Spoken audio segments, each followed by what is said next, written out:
After a 2024-2025 season that had its ups and it definitely had its downs, a first-round exit in the national tournament via the hands of the Indiana Wesleyan Wildcats, and the Crusaders graduate 4 of their starting 5 and bring in 9 new faces here to start the fall in Livonia. Alliance Catholic Credit Union will hold the Crusaders as they face Great Lakes Christian tomorrow night in the season opener for a brand new Crusader basketball squad. We'll quickly step aside and talk to Noel Emenheiser, Amani Weston, Josh Wan, and Jermaine Davis and preview this season that the Crusaders are hoping can be one of their best.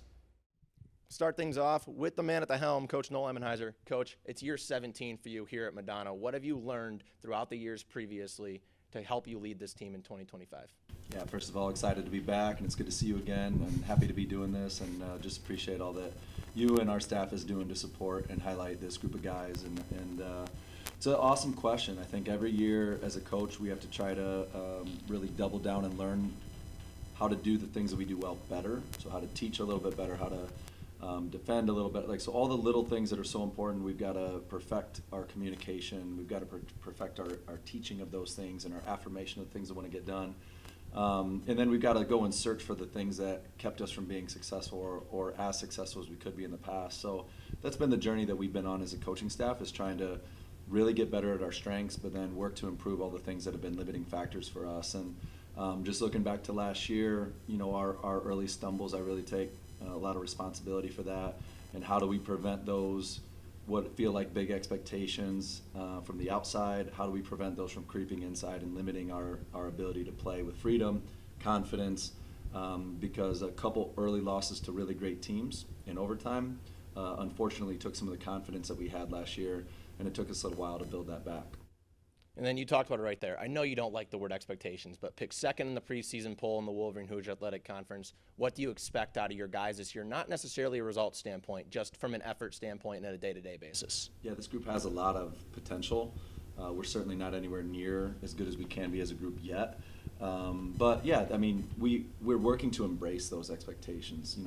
We have become a program that has consistently competed in the conference. And so we know each and every year that our opponents are going to look at us and give us respect, and they're going to prepare hard for us, and they're going to give us their best effort, and we welcome that.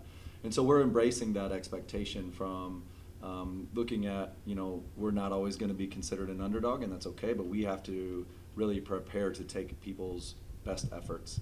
And we're going to see the best from our opponents each and every night, and that's what we expect, and that's what we look for, and our job's going to be at our best. And do be as prepared as we can for those opportunities. And then the out-of-conference schedule for you guys, how important is that this year to get that team chemistry up with all the new faces and the turmoil in the roster, to get that chemistry, get the confidence, hit the ground running right away so you guys are on top of your game when WAC play starts? Yeah, it's critical.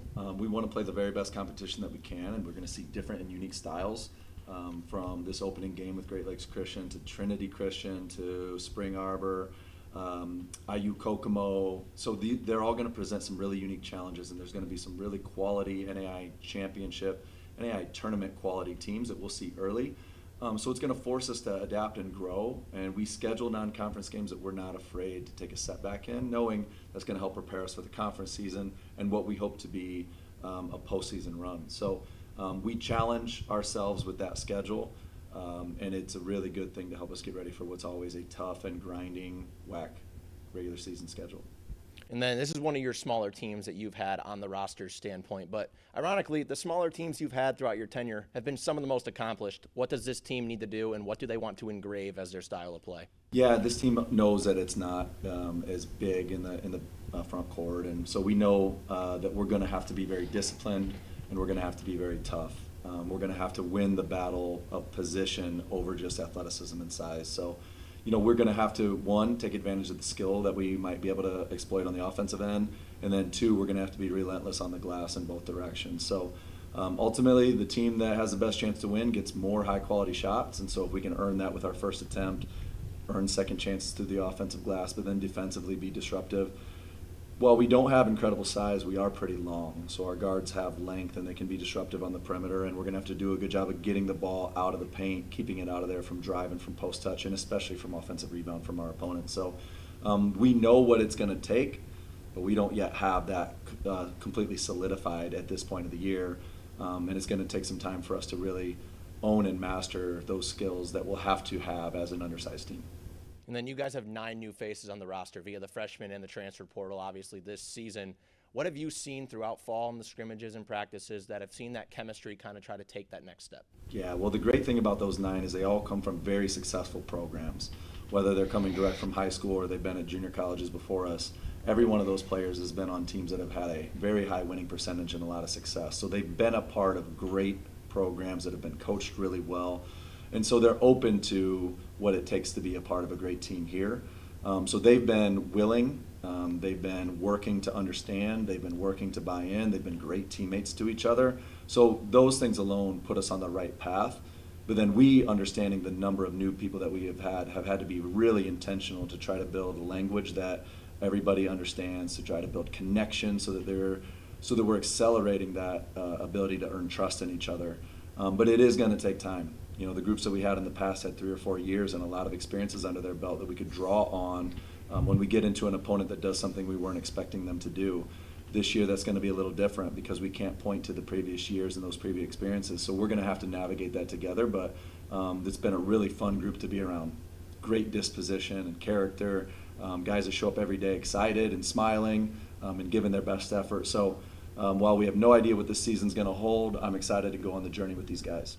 Thank you so much, Coach. That's Coach Noel Emmenizer previewing the 25-26 season here with us on the Madonna Athletics Network. We'll kick it aside, bring it to the hardwood, starting with Imani Weston. Sean Massa joined by Imani Weston to start things off. First, let's talk about you guys as a team, camp, scrimmages, etc. What excites you about this season? Something that excites me the most is probably our speed, our quickness, our defense for sure. We're not the biggest team, but we got a lot of heart this year for sure.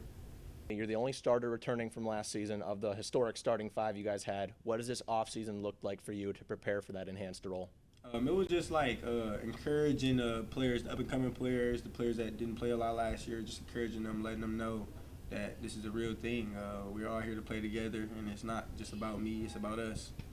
And then I want to touch base on you real quick, though, and what you did during your offseason, throughout the summer especially, to get ready for this season, and kind of more of a leadership role you talked about, but also just offensively what you bring. This offseason I really worked on hitting more shots. Last year I didn't shoot the ball how I wanted to shoot it, or I didn't get enough shots that I thought I could have took. So I just worked on knocking down shots for sure. Monty, last year from February 1st on, 16 points per game, 45% from 3. What kind of confidence did that finish of the season instill in you that you can carry over to 2025? It really helped me learn like our offense and know where I can get my buckets at, where the sweet spot's at, and just having the confidence to shoot the ball, to be honest. Thank you, Monty. We'll kick it over to Josh Wan. Kick things off now with Josh Wan. Josh, last season for you guys, a roller coaster. You had a 10-game win streak, a 1-6 stretch to start the season.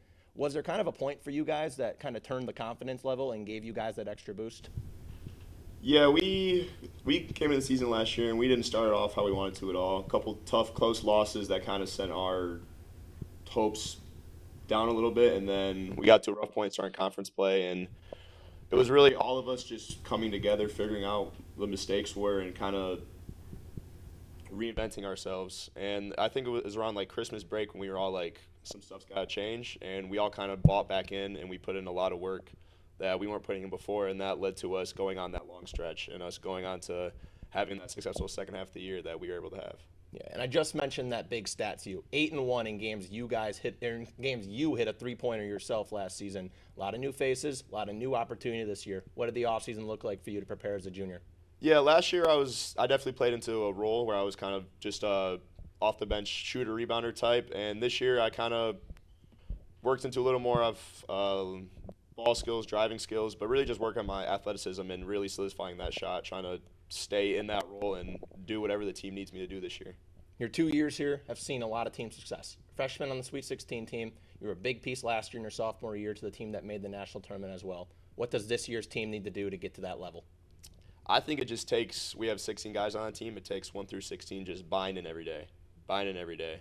And a lot of us returners, we know what it takes to do that, and a lot of the new guys also have done that so far, and we just got to take it day by day, progressing every now and then, game by game, and I think we do have what it takes, and if everyone buys in like they should, I think it'll be a promising good year. Thank you, Josh. We'll end things off with Jermaine Davis.